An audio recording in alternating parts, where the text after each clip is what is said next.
Alright. Kakalat natin to. Itong pasabog na ginagapang si Morales. Pinuntahan siya sa bahay niya after ng first hearing.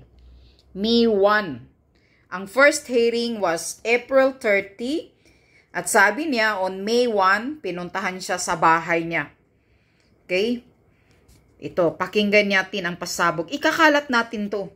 Dahil ito ang sinasabi, after the first hearing, sinasabi na ito ni Maharlika na mag-iingat ka, Jonathan Morales. Dahil mayroong nagbabalak, si Lisa daw nagbabalak, either gurgurin ka or ipadukot ka or babayaran ka, basta kakausapin ka daw. Alright, pakinggan natin tong pasabog ni Morales na to.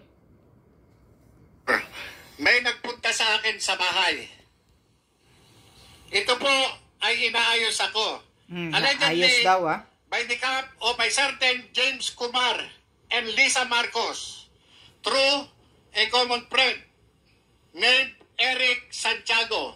Yan si Eric Santiago ang nagpunta sa kanya. Dito sa Senado, May 1, may nagpunta po sa akin.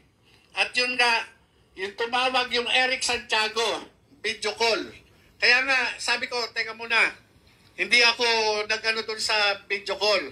Yung nga sinasabi, yung certain Kumar, James Kumar, allegedly, yung Bombay, sabi nga Bombay. Sabi ko, ano kinalaman ng Bombay? Ba't ako kakausapin ng Bombay? Hindi ko po kilala itong James Kumar na to. Kilala ko yan. Kilala niya ba to? Opo.